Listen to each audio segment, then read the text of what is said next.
You're listening to The Globalist, first broadcast on the 5th of November 2024 on Monocle Radio. The Globalist, in association with UBS.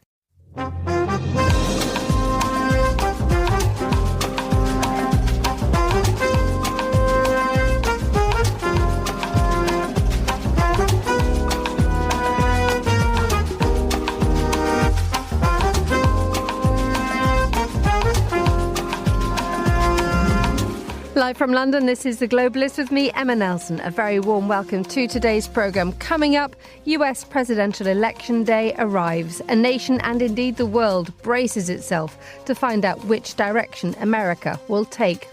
Also coming up, we find out who governments from Beijing to Bangkok want to win the elections. Plus, American leaders have gotten very comfortable in speaking very robustly, rhetorically. But then when they are challenged, those red lines aren't red lines. The former Deputy Assistant Secretary of State for European and Eurasian Affairs will explain why the result of today's vote matters so much to the rest of us. We'll ask, what does Silicon Valley think of the presidential race? And the United States is not alone in permitting political advertising, but it is distinctive in fostering such a lurid and rambunctious culture of radio and TV campaign ads. Andrew Mueller will tell us about the overwhelming experience of living through a pre-election America chock full of campaign ads. All that plus the papers and the tech news too. That's coming up on The Globalist, live from London.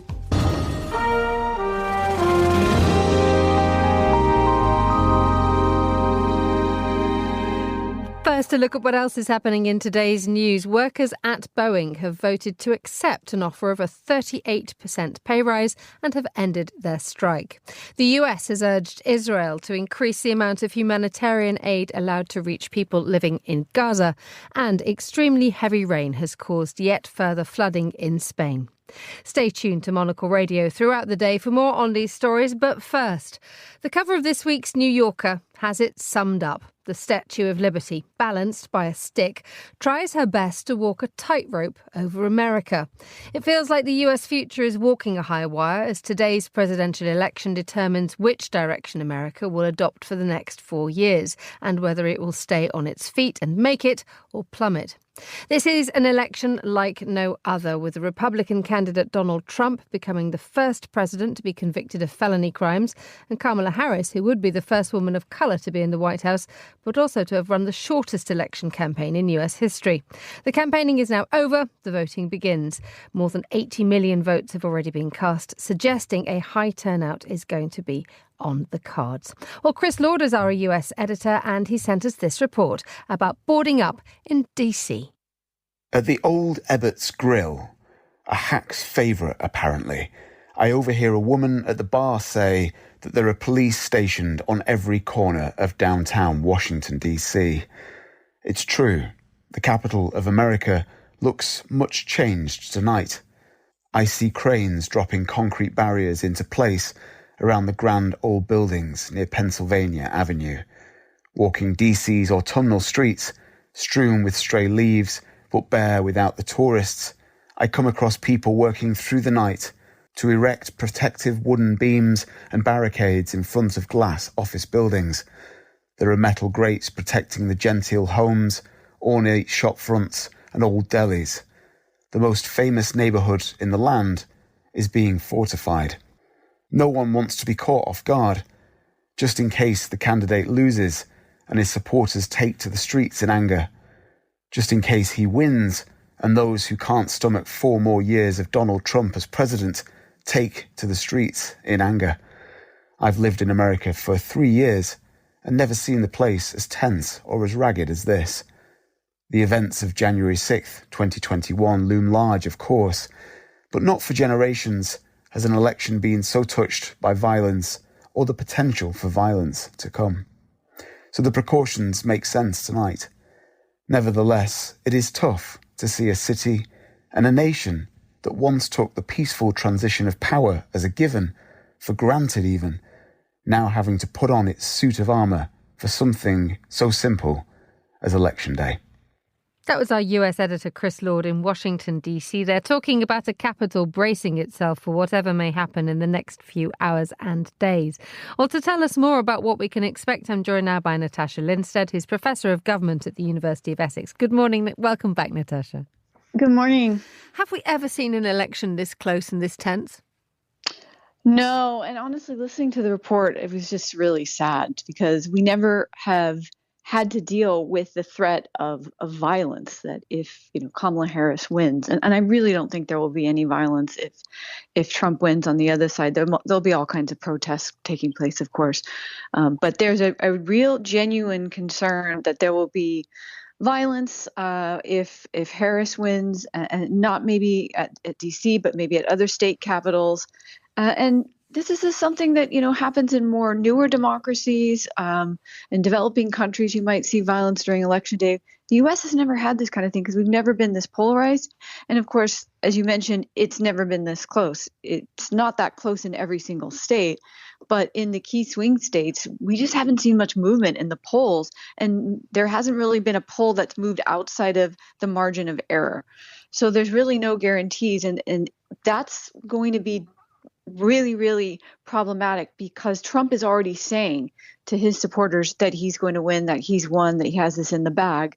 And I think for the Democrats and for people who just care about democracy, there was the hope that this would be more decisive, that it would be clear that she was going to be the winner, so that it didn't happen like what happened last time where Biden was way behind in a lot of the vote counts and then Trump tried to declare victory early. It does feel like we are already laying the grounds for dispute.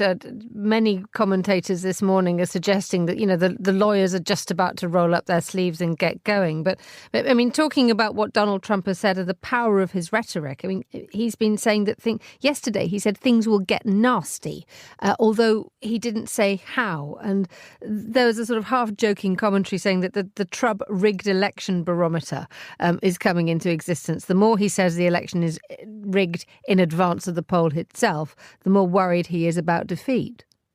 He is definitely worried about defeat, even though he lives in this echo chamber of people who are probably very sycophantic towards him, telling him how great he is and that he's going to win. I think he knows the writing on the wall here, and he's run a terrible campaign. I don't understand how he has this much support as he does, because he keeps stepping into it, with one gaffe after another. I mean, the rhetoric is horrendous. His vice president the other day referred to Kamala Harris as trash. They've been referring to Kamala Harris as essentially like a streetwalker. Trump himself has threatened violence against Liz Cheney, the Republican who went against him during the impeachment, and he's threatened violence against basically all of his political opponents. He was at one rally acting as if the press were hit by gunfire, that wouldn't be such a bad thing. This is not a great way to close a campaign, but it surely is a sign of how insecure he is. And when he gets cornered and more insecure, he becomes more brazen, takes more risks, and really ramps up this type of vile and violent rhetoric. Where does this now leave political rhetoric? Because we've seen Kamala Harris, she's gone on the attack in the last couple of weeks, but the last 24 to 48 hours have seen her deliberately being more optimistic, more joyful, the let's get this done. And there is this old adage that you would hear to Michelle Obama's, when they go low, we go high. Are we now in a world where that is very, very hard to achieve?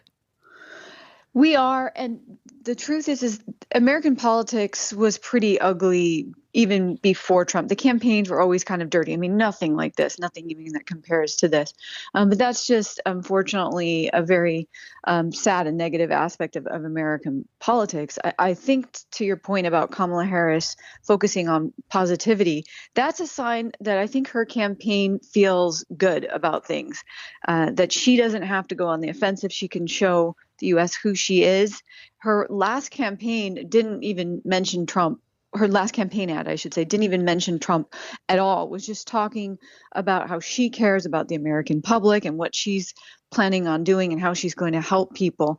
And she's focused on more lighter and fun things. She did a spot on Saturday Night Live that was well received. It's already been seen by 10 million people just on YouTube. So I think these are signs that her campaign feels optimistic because of some of the early voting patterns. Natasha Linstead, thank you so much for joining us on the line. The time here in London is 7:09. Let's hear now from Monocle's Georgina Godwin. She's out in the United States and she tells us now about the roadside branding that she's noticed from the election. Taking a road trip through the southern United States, through Carolinas, North and South, Georgia and Tennessee, everywhere we went, signs. More Trump-Vance signs than anything else, but in the swing state of North Carolina, Harris-Walz made a decent showing. We've been met with nothing but kindness on our trip, regardless of political persuasion.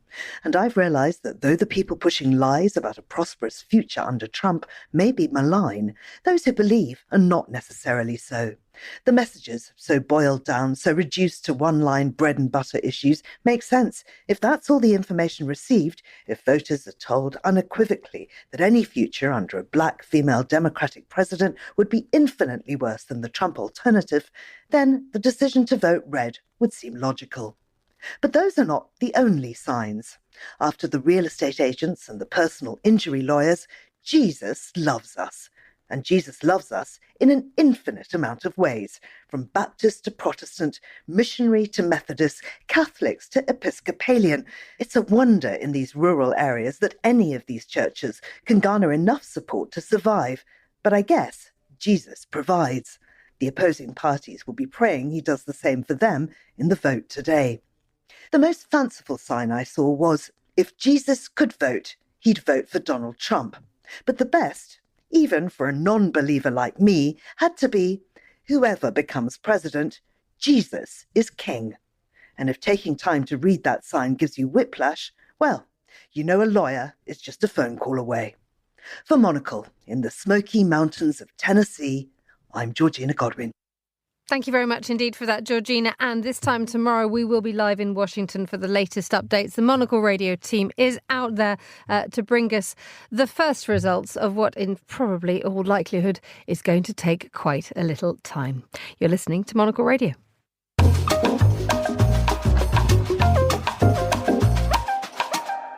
Let's look further afield now for our view on the election. And the US election carries with it wildly different worldviews among the two candidates and is a key reason the world, both allies and adversaries of the US, are watching it all very closely. Heather Conley is a former Deputy Assistant Secretary of State for European and Eurasian Affairs, and she spoke to Monocle's Chris Chermak in Washington. He began by asking her whether the current President Joe Biden's rhetoric when he came into office, that America is back on the world stage, now looks a little premature. Well, let's step back. Senator Biden, President Biden, we're talking about someone who spent decades of his life on foreign policy, security policy, feels deeply about allies, knows so many of those world leaders. And so I think that was a bold statement of confidence, but we have to demonstrate continuity, and not just for 4 years of a supportive program and process for allies. We have to demonstrate bipartisan support, that no matter who's in the White House, they understand and believe in the value of the international system and our allies because they protect the United States. And unfortunately, it was a reassuring message to allies, particularly our German colleagues who were very much a brunt of the attack of the former President Trump. But you have to have more than 4 years of that certitude, and we will see if we will continue this or we will have a different approach. And how did you yourself go about when you would meet with allies, when you'd meet with Europeans? How did you go about trying to demonstrate a certain amount of continuity? Obviously, you couldn't know, but what was your kind of message to them then and now? It's a great question, because I often tell our European colleagues that there is more continuity in U.S. policy than I believe is acknowledged. So let's just think about the Abraham Accords in the Middle East, something that was started under Mr. Trump. Mr. Biden has continued and making actually the center of U.S. policy towards the Middle East. If you think about tariffs, although finally, after 3.5 years, the Biden administration came into agreement with the European Union, it wasn't lifting them, it was just suspending them. Our focus on China, all of that continues. So there's great continuity, which I think our personalities and our tactics don't always allow people to think that. You touched on it very briefly, but arguably this election, when it comes to foreign policy, and the foreign policy establishment for that matter, has maybe been focused here more on China than it has on Ukraine, maybe even than the Middle East. Is that fair? Is that something that you would say is the key challenge that the next president is going to have to face? So certainly, in going back to the Obama administration's pivot to the Indo-Pacific, again, this has been in train for quite some time. And yes, China is the overall challenge, but our adversaries also get a vote. And I think this is, a month before Russia's full-scale invasion of Ukraine, the unlimited partnership. So we now see Beijing and Moscow aligning themselves because they believe in the decline of the United States and the West. They believe that they are unique historic figures that can overcome the historic grievances of the past and set a new course for the international system that will speak to their policy preferences and not those of the United States and its allies. So, yes, you've heard clearly from national security figures, U.S. government officials, China is the pacing challenge. But now we have Beijing and Moscow working together with Iran. Now we have North Korean troops introduced to the European theater. This is now becoming a global conflict, if you will, that's going to require us to be able to be present and active and engaged in multiple theaters. And the fact is, the United States, with its allies, needs to be present and active and engaged in all of those theaters. So we don't have the luxury of saying, we're just only interested in China. The fact is, these actors are all integrated, and they are testing us in multiple theaters. Well, and when it comes to them testing us and testing this idea they have, as you said, that America is in decline, it's certainly something that Donald Trump would focus on. And is there a sense in which he has a point there? Does American foreign policy need to get maybe more muscular? I mean, is there a way that you can explain that the U.S. has arguably lost a certain amount of influence or ability to influence events, whether it's in the Middle East or elsewhere? So many great points there. I think I'll start with Mr. Trump as a communicator on policy issues generally. There is something to be said about clarity, simplicity, and repetition. And I think there's some lessons learned, not necessarily in what he's saying, but how he's saying it. There's some lessons here for a national security establishment that likes to talk about complexities and nuance and these terms that are Washington acronym filled, that we have to communicate better about the challenges that we face and to have the confidence that if we stay united and focused, we can overcome them. So that's the communicator. Mr. Trump, the art of the deal maker. And again, I think this is very much the personality driven, that he believes the art of negotiation is to hit hard very early. That's where his point of negotiation begins. Is that strength? Is that bluster? I think American leaders have gotten very comfortable in speaking very robustly, rhetorically. But then when they are challenged, those red lines aren't red lines. Because the action that is required to fulfill that rhetoric, those are some big decisions that you have to take. And I think our adversaries are testing that rhetoric and seeing that the actions aren't there. Then I would just say on Ukraine, something that the German Marshall Fund has been very focused on, whether it's through NATO or a modern Marshall Plan for Ukraine, we haven't been clear on the benefits of a strong Ukraine to the United States, to our prosperity and our security. We certainly haven't been clear on the risks to American security and prosperity if Ukraine isn't successful. Well, and you've worked on that very specifically, going on a whistle-stop tour to engage people on Ukraine around the United States in different communities. So tell me more about that then, exactly what you're saying now, this need to communicate clarity, why Ukraine is in a national security interest. Was that an easy argument to make to people? So, yeah, thank you. I have loved doing these whistle-stop tours. And so we focused on agricultural communities in the heartland, what you'll sometimes hear people refer to as the flyover states. That, but we really focused on communities that didn't get many visitors. We came into small groups, small conversations. We listened. We highlighted what the community was doing for Ukraine, which amazing.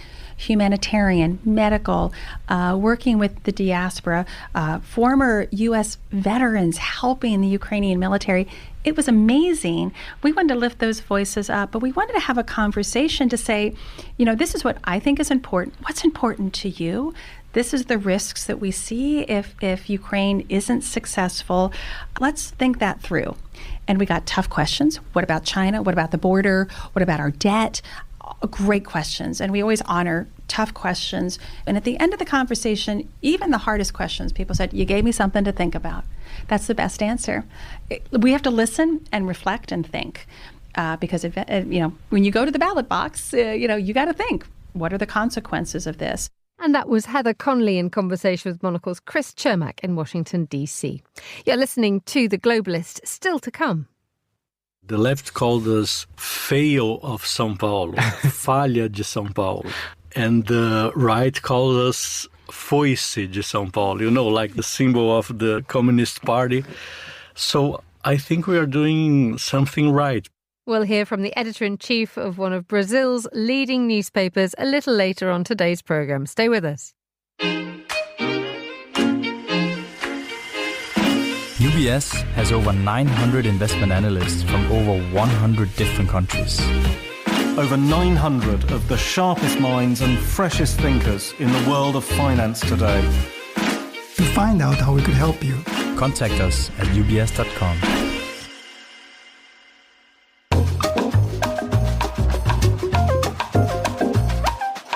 You're back with The Globalist with me, Emma Nelson, 7:21 here in London. Let's have a look at the newspapers. Joining me in the studio, Terry Stiasny, author and political journalist. Good morning, Terry. How are things? Good morning. Yeah, things are good, thank you. Good news on your book? Yes, through to the next stage of edits. You feel like you've kind of won a round and then you go on to the next round. But yeah, it's getting there. It is the weirdest homework marking you could ever dream of. And then you have to do it again. Goodness me, good luck. Thank you. We wish you well with all that. You've been looking at the papers today. We're in this really strange sort of no man's land, aren't we? It is easy enough to sum up what has gone before. But now that we go into election day itself, newspaper editors are around the world thinking, how do we cover this? What do we put on the front pages? Yes, I think it's interesting. I mean, around the world, basically, the headline is some variant on kind of the world holds its breath or the country holds its breath. And looking at a couple of the papers here in the UK, the Guardian headline goes with Harris or Trump, US faces its moment of reckoning, with big front page posters, poster pictures of both of them. The Financial Times does something similar. America votes as polls show dead heat. The Guardian's write-up of it, as you would probably expect from The Guardian, is quite sort of apocalyptic, I suppose. Their article starts with sort of America's moment of reckoning has arrived, talk of whether this is an Armageddon election, as one pollster called it in Washington, the concerns that not being sure that elements of either side of the electorate are willing to accept the results if their candidate does not win, and talking about, how intently the election is being watched around the world, not only in Gaza or in Ukraine, but obviously in other countries as well. And the FT is very much as well as everyone's reporting on the final rallies in Pennsylvania in particular. But it's one article that it's worth looking at in the Financial Times, which is the decisive possibly impact of gender in the US election. And the FT has been talking to people in many of the swing states, in Atlanta and in Michigan. And particularly they are talking to young women. One young woman, a student in Georgia, saying she'd never been into politics until she realised she could do something about it and have a voice. She said she was trying to figure out what was best for her being a woman, being 20 years old, and then contrasting that with a lot of Republicans who were supporting Trump Trump, obviously, saying how women had been flocking to Harris, talking about her endorsements by people like Beyonce and Taylor Swift, but men increasingly turning to Trump and how he had brought in wrestling star Hulk Hogan to speak at the Republican convention. And, there's just looking at some of the charts here in the FT, really talking about the importance of gender as one of the most significant divides when Americans go to the polls later on today. And this is incredibly useful for Kamala Harris because more women and older people vote. And here we are. We could actually, just by the sheer numbers of women who will be voting, see Kamala Harris push it over the line. It's interesting how people are trying to sort of look at the rhetoric in this one. The Financial Times is very, very good about talking about Trump not helping himself. He said he struggled to distance himself from Dobbs, which is a landmark Supreme Court ruling which overturned Roe versus Wade, which protected nationwide abortion rights for decades. But also, and just draw your attention to sort of the international way of looking at this, at the elections. Le Monde in France, its front page is talking about, the usual stuff, electric campaign, crucial choice for the country. Trump saying if we win Pennsylvania, it's over. But there's a line in Le Monde which is saying why Marine Le Pen from the Rassemblement National is banning her members from commenting on the US election and isn't using Trump as a role model because it would weaken her efforts to normalise her party. Such is the toxicity of Donald Trump, especially when it comes to female voters, that even the Le Pens are saying, don't mention him. Yes, I think that is quite interesting. I mean, and also in terms of British commentary on this, there's William Hague, former Conservative leader, who's writing in the Times this morning saying that, Trump is not like a Reagan, he is not like a normal Republican, and that, even for people who, in his view, are Conservatives, that you should, essentially saying we should all be Democrats today, which I think is quite interesting coming from, a former leader of the Conservative Party saying that, this is not like your average American election. And for those of us, for those who are really, really dependent, almost their lives depend on who wins this. You wanted to draw our attention to the Kyiv Independent. Yes, I think, that's, obviously one of the key places in the world where they will be watching the outcome. And the Kyiv Independent calls it Ukraine bracing for what it calls the best and worst case scenarios as the US elects new president. And they're saying that the positioning on Ukraine and support for Ukraine are in such stark contrast, according to the paper, that some experts estimate whoever emerges victorious will impact whether Kyiv stays in the fight or is choked of supplies to the point of capitulation. And they're basically saying that they believe that there would be some continuity if Harris were to win, talking about, who she might pick as her Secretary of State, whether this would just be a continuity with Biden and how much it would, influence the continuing support, whether that she would be more active in terms of supporting Ukraine, particularly with, the kinds of missiles. But they then again saying that, this is potentially a worst case scenario for Ukraine if Trump were to win. And they say they worry that a Trump victory would mean concessions to Putin. They talk about, Elon Musk, who having been in contact with Putin. And particularly, from this point of view, they are saying that, that Ukraine has been having a bad autumn, that Russia has been making advances, and that there is, a lot of concern in Kiev about how the outcome of the election is going to affect them very directly. Let's move to the other big international story, which is the devastating floods in Spain. Not only 200 dying in Valencia, but yesterday we saw images of motorways in Barcelona being flooded. Yes, I think, this is a story which is still unfolding. They're still finding damage, they're still finding people who have sadly died in Valencia. And today the Spanish government, El País reports, has to decide on precisely how much help they are going to offer to people. They're talking about the decree of aid to 285 municipalities which have been hit by the rain. Council of Ministers has to approve this kind of declaration of an emergency area that is a civil protection emergency. Also talk about sending soldiers, in particular, sending troops to the flood zone to try and help people. But also reports in the Times that just suggesting how angry people are really in Spain with the way that the government has handled this. Of course, we saw the King go there. We saw the people really angry at both the Prime Minister and the King. king when they visited. And normally, when people come to visit a sort of badly affected area by a natural disaster, people quite welcome that. But there's a great line in one of the Reuters reports of this of somebody who, has said these people coming to visit, they didn't really care about the politicians. They were the same dog with two different collars, whichever political party they were from. So I think the government, even if there aren't that many more floods, Barcelona's been affected, the airport's been affected by storms, but just the anger that this has caused among people, because people didn't feel they were sufficiently warned and they didn't feel that they were sufficiently prepared about this, and it sort of seems to reflect a disillusionment with politicians and what they could do to help. Terry Stiasny, thank you as ever for joining us in the studio. You're listening to The Globalist with me, Emma Nelson. The time here is 7:30 a.m. A look now at what else we're keeping an eye on today. Workers at Boeing have voted to accept an offer of a 38% pay rise and have ended their strike. Industrial action at the airline manufacturer has lasted 7 weeks and cost the company millions of dollars. The US has urged Israel to increase the amount of humanitarian aid allowed to reach people living in Gaza. The deadline of 30 days set by the US government is fast approaching for Israel to take specific steps to address the dire humanitarian crisis there. And extremely heavy rain has caused yet further flooding in Spain. Parts of Barcelona were deluged, including areas of the airport and some motorways, a week after the devastation in Valencia, which has killed at least 200 people. This is The Globalist. Stay tuned.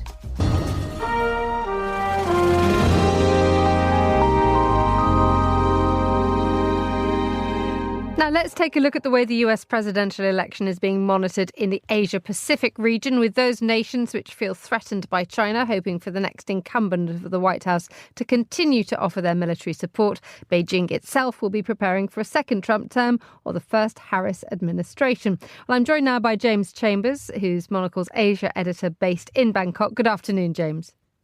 Hi, Emma. So where is the chief area of focus here? Because there's an awful lot to sort of compute in terms of who you're going to get and who you are.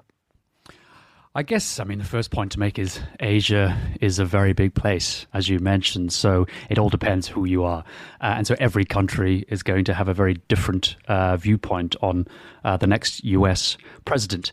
But, it's worth noting where things stand and the last 4 years under President Biden and what that's meant for Asia.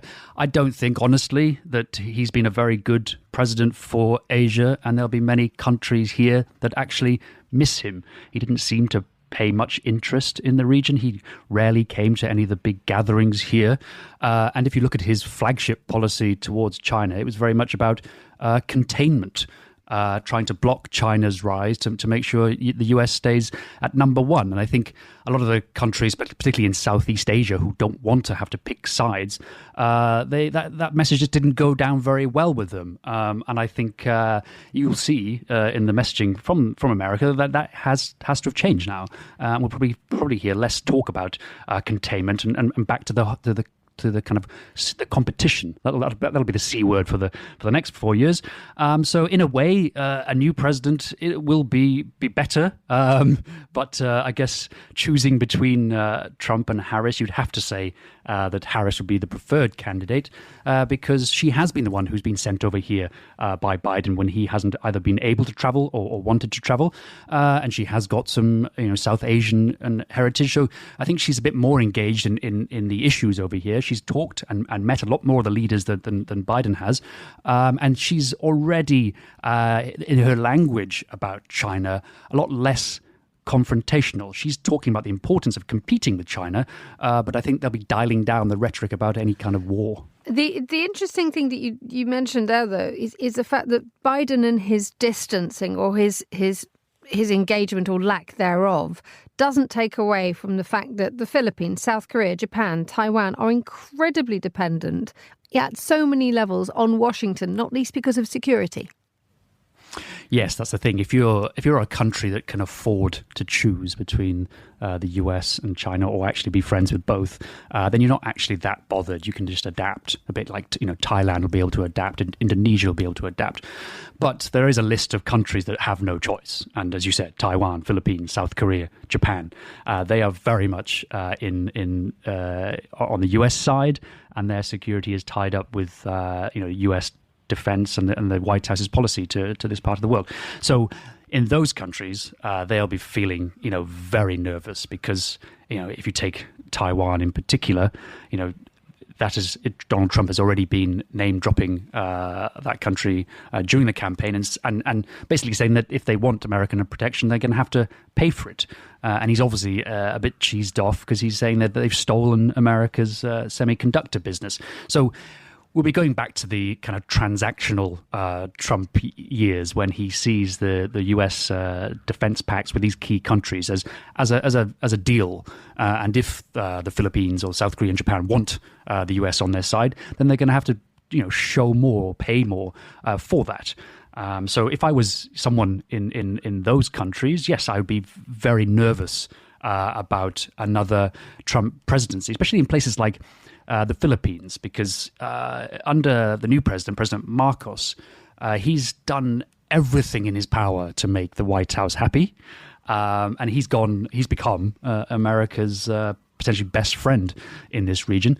But that has meant, that's put the Philippines in quite a tricky situation because it's almost become the new Taiwan in this region. You hear less talk about Taiwan these days and more talk about Philippines in terms of the potential conflict and confrontation with China. So I think if you're Mr. Marcos, if you're just an average Filipino or Taiwanese, you'll definitely want to see someone like Kamala Harris with a kind of a cooler head in the White House. James, very briefly, what are we looking at from Monocle's point of view where you are in Bangkok? Well, I mean, do we have an endorsement? I don't know. I think from an Asia perspective, obviously we want Asia to be on the agenda. We've since the Obama years, there's always been this talk of an Asia pivot, but it was very hollow at the best of times. So I guess we would like to see some substance to it. We would like to see the next occupant of the White House actually come out here and live up to that promise. It's meant to be the Asian century. This is the big growth area. Most of the world's population lives here. So if the US is serious, then they need to be out here. And I think it's just be a bit more genuine. I think everyone's fed up with this America, very, very, very transparent America first thing. It's everyone associates it with Trump, but actually Biden's been pursuing that too. America used to be the place that stood up for human rights and democracy, but that has been a bit thin of late because America's focus has been building an alliance to basically keep China down. And that's meant, going along with people like Marcos or Modi in India, and kind of overlooking the kind of principles that we used to expect the US to export. So I think more of the old US would go down well over here, I think. James, we'll have to leave it there. Thank you so much for joining us on the line from Bangkok.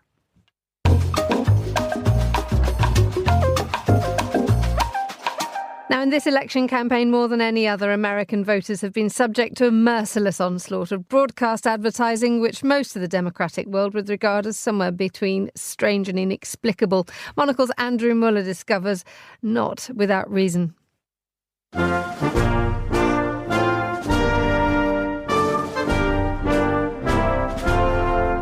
Listeners in non-American jurisdictions may well feel by now that they have heard more than enough about the 2024 US presidential election. That for months now, it has scarcely been possible to switch on a television, tune in a radio, open a laptop, or glance into a phone without being berated by hyperventilating coverage of the contest. As listeners in the United States would doubtless be happy to confirm, it could be a lot worse. At least those weary, fearful foreigners are not being subjected to this. Kamala was in on it. She covered up Joe's obvious mental decline. Our president is in good shape, in good health, tireless, vibrant, and I have no doubt about the strength of the work that we have done. But Kamala knew Joe couldn't do the job, so she did it. Look what she got done. A border invasion, runaway inflation, the American dream dead. Or this. Here's a 78-year-old billionaire who has not stopped whining about his problems. Oh, she had a big crowd. Oh, the crowd. This weird obsession with crowd sizes. It just goes on. Or this. I do remember the day that he suggested that we shoot people on the streets. A second term would be worse. There will be no one to stop his worst instincts. Unchecked power, no guardrails. If we elect Trump again, we're in terrible danger. The United States is not alone in permitting political advertising to be broadcast during campaigns, but it is distinctive in fostering such a lurid and rambunctious culture of radio and TV campaign ads. Reviewing the 2024 slate, an astonishing onslaught of apocalyptic hyperbole. Under Harris, over 10 million illegally here. 250,000 Americans dead from fentanyl. Brutal migrant crimes. And ISIS now here. Do you have any plans to visit the border? You haven't been to the border. And I haven't been to Europe. I mean, I don't understand the point that you're making. Kamala Harris, failed, weak, dangerously liberal. Who will Trump look out for in his second term? I think I could have a very good relationship with President Putin. I'm not disavowing that he called me a genius. It's not you. One can easily end up wondering whether they reflect America's present demented polarization or have done something to cause it. Except that the attack ad is nothing new in American politics. The first may have been this 1952 spot aired on behalf of Democratic candidate Adlai Stevenson, governor of Illinois, featuring a two-headed and two-faced Republican sideshow attraction. Any more questions? What about aid to Europe? I'll personally tear down the Iron Curtain. Not another nickel down that rat hole. Let the commies have it. That's double talk. What are you complaining about? You get two policies for the price of one. Which might have played better for Stevenson had his Republican opponent not been General Dwight Eisenhower, architect of D-Day and liberator of Europe, who duly won 39 states. Others have been more effective. In 1964, incumbent Democrat President Lyndon Johnson was challenged by irascible Republican Barry Goldwater. Johnson's campaign aired an ad petals off a flower until brutally interrupted. 6, 8, 9, 10, 9, 8, 7, 6, 5, 4, 3, 2, 1. These are the stakes. To make a world in which all of God's children can live, or to go into the dark. We must either love each other, or we must die. It was pulled after one showing amid considerable uproar, but was widely held to have terrified a goodly number of voters towards Johnson, who won 44 states. Since then, the attack ad has been a key, if controversial, part of American presidential campaigns, even those now regarded through rose-tinted glasses as paragons of bipartisan good sportsmanship. Ronald Reagan is not a man that I would want leading our country for any period of time. Ronald Reagan is not a leader. I think he would have gotten us into a war right by this time. Carter certainly hasn't. Bill Clinton's health plan puts the government in control, and that will ration health care and limit a doctor's ability to save your life. The future stands before us. We must choose which kind it will be. A future with killer weapons orbiting above us, or the promise of a better future. It's not too late if we act now. And though the rhetoric has escalated, the parameters are essentially the same. A vote for our opponent is a vote to reduce your neighbourhood to an irradiated hellscape in which many of these ads may seem or indeed be. Political advertising is huge business in the US. Estimates of the total ad spend in the 2024 election run well north of $10 billion, a figure believed significantly up on what was spent in 2020, which itself shattered records in this respect. A reasonable question is thus raised. Does any of it make the slightest amount of difference?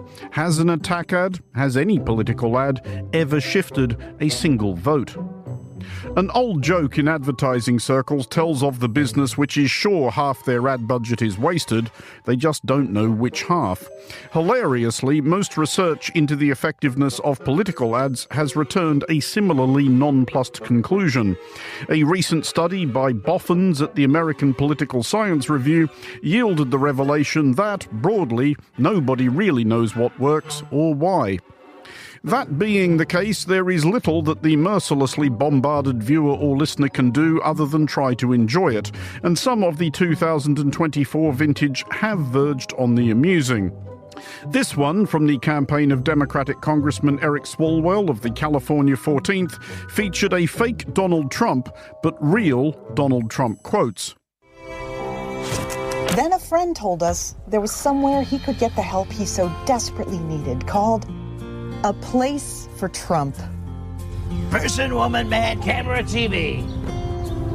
Now he has round-the-clock support and can enjoy the things he loves, like eating cheeseburgers and rage posting at 3 a.m. I know windmills very much, and they're driving the whales, I think, a little batty. And this, from the campaign of Vice President Kamala Harris, took pointed issue with certain of former President Donald Trump's remarks about the biggest city in the key swing state of Pennsylvania. Philly Tough is different. They insult us. Bad things happen in Philadelphia. Bad things. They don't like us. We don't care. Because here's the thing that people like Donald Trump don't understand. We're Philly. F***ing Philly. And when you fight us, we fight back. In the interests of balance, we should here include a pro-Trump ad which is smart, witty and knowing, and not in the slightest certifiably bananas. Well, we looked.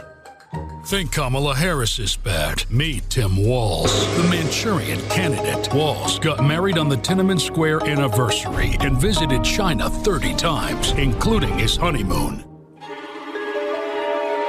As for what might be done about this plague of partisan scaremongering, while one hesitates for obvious reasons to advance modern British politics as a model anybody else should emulate, the UK has at least definitively dealt with the corrosive threat posed by hysterical political advertising on radio and television.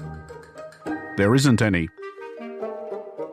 For Monocle Radio, I'm Andrew Mueller. And that was Andrew Mueller there talking to us about adverts. You're listening to Monocle Radio.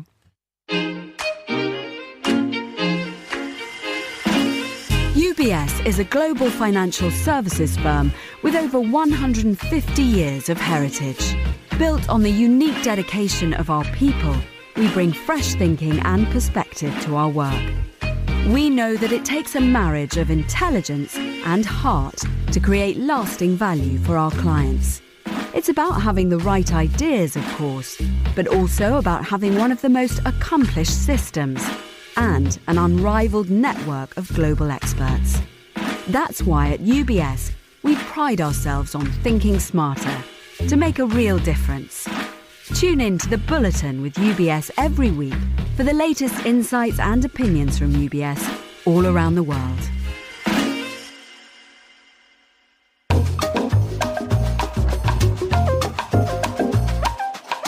7:48 here in London. A quick look now at tech news. Joining me in the studio is David Phelan, Monocle's technology correspondent. Good morning, David. Good morning. How are things? Very good, thank you. Delighted to hear it.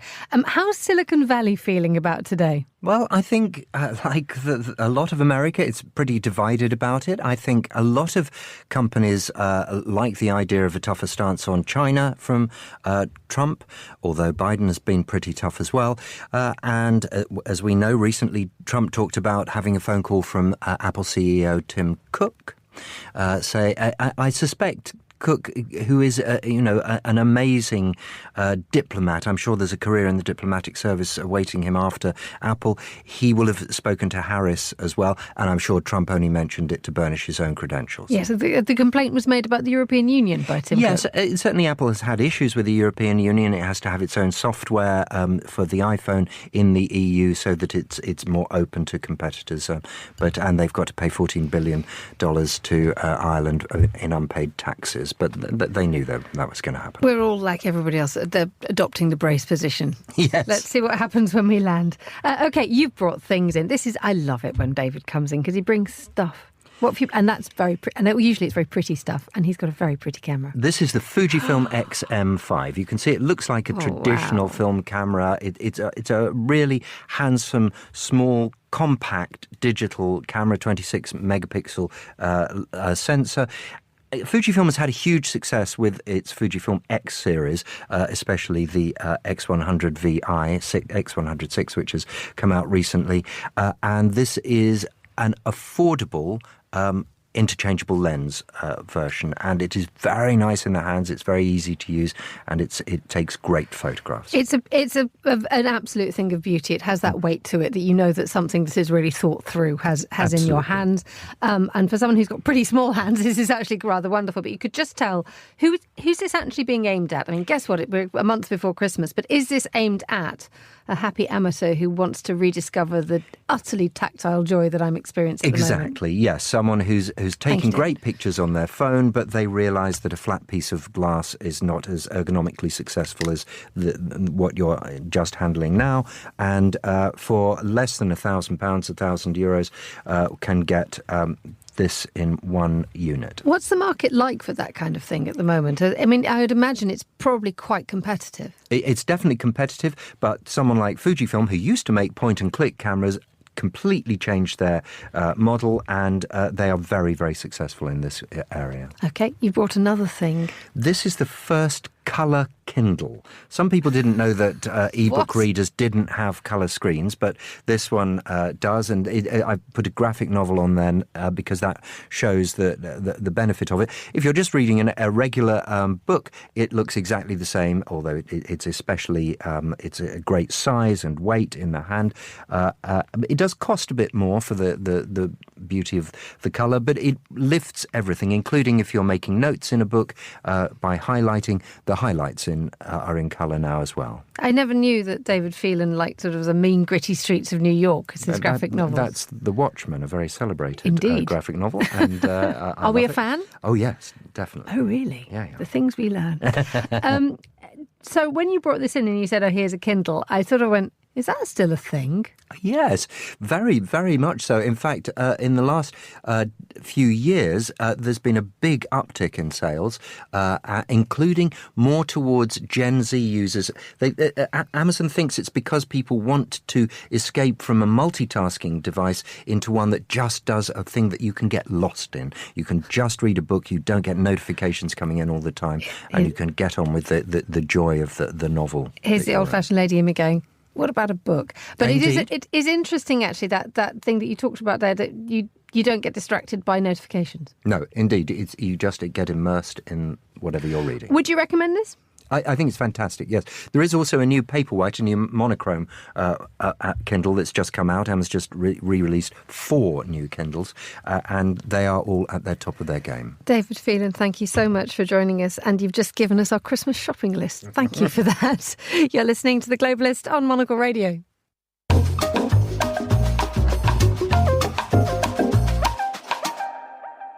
Let's head now to Brazil to hear from the editor-in-chief of the country's most celebrated daily newspaper, Folha de São Paulo.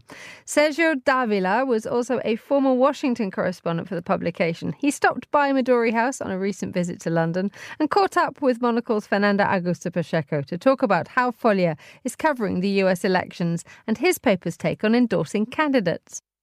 It's important for all the world, and of course Brazil is not excluded from that, and Folha is not excluded from this kind of story, because it will affect us if it's Kamala or if it's Trump. So we are covering very closely. We have a correspondent in Washington, Fernanda is there, and we have a senior columnist in New York, Lúcia Guimarães, and we sent one of our best reporters. She's an editor at large, Patrícia Campos Melo. She's one of the main names in the newsroom right now. So we are prepared to deal with this very a heavy flow of information that we will have starting next Tuesday. If you ask me what's going to happen, I don't know. Who's going to win? Yeah, I'd love to know that, but it's going to be... I don't think we will know who's the winner on Tuesday. I think, remember, in 2020, we just knew the winner next Saturday. So I think that's going to be the case. I don't think Saturday, but I think it's going to take a while for us to know who won the elections. I have actually a question kind of related to the U.S. elections. More recently, we've seen newspapers like the Washington Post saying that they're not going to endorse any of the candidates. Remind me, how is the situation in Brazil with Folha? Do you guys ever endorse a presidential candidate in the country? I was wondering, because I know Brazil is perhaps a little bit less endorsing than in the U.S., but correct me if I'm wrong. Yeah, we don't have this tradition in the Brazilian press to endorse political candidates, and certainly Folha never had this tradition. And I think it's a good thing for us, because you have to understand that the Brazilian reader are not as, I don't want to say that, but it's very, very difficult for us to make clear what is opinion, what is reporting, what is newspaper's opinion, what is a columnist's opinion. When you are on the internet, on a social network, everything seems like Folha's opinion. Even if we have breaking news on some candidate or other candidate, people always, or most of the time, assume, that's Folha's opinion on this guy or that guy. If we start to endorse political candidates, I think it will add to this confusion. So it's nothing that we want to do right now. And I have a theory about what led Washington Post to do that, but we are not planning to do the opposite. We are not planning to start endorsing political candidates right now. There was some elections where our competitors endorsed this or that candidate, but we never did. And I think it's best this way. Interesting, because, and you're very right, it can create confusion. And I remember perhaps Folha for being, the biggest, very popular in Brazil. I remember when I lived there were accusations. The leftists were saying, Folha is right-wing. And then the right-wingers saying, Folha is too much to the left. But I guess that's a good thing, if everybody's accusing of supporting the other candidates in a way. We have nicknames from the left and the right to the name of the newspaper. The left called us Fail of São Paulo, Falha de São Paulo. And the right called us Foice de São Paulo, like the symbol of the Communist Party. So I think we are doing something right, because if both sides are disagreeing with us, I think we are doing journalism, which is what we are paid to do. Sergio Davila, the editor-in-chief of Folha de Sao Paulo, in conversation with Fernando Augusto Pacheco. You can hear the full interview on this week's episode of The Stack on monocle.com. And that's all the time we have for today's programme. The warmest of thanks to all my guests and to the producers, Laura Kramer and Hassan Anderson. Our researcher was Sana Jumani and our studio manager was Lily Austin, with editing assistance from Sarah Nichol. After the headlines, there's more music on the way. The briefing's live at midday in London. The Globalist is back at the same time tomorrow. A special programme double-headed. Chris Lord will be in Washington. I'll be in the studio here in London, bringing you the results, if they have come through in any great quantity, as they arrive from the United States. Hope you can join us for that if you can. But for now, from me, Emma Nelson, goodbye. Thank you very much for listening.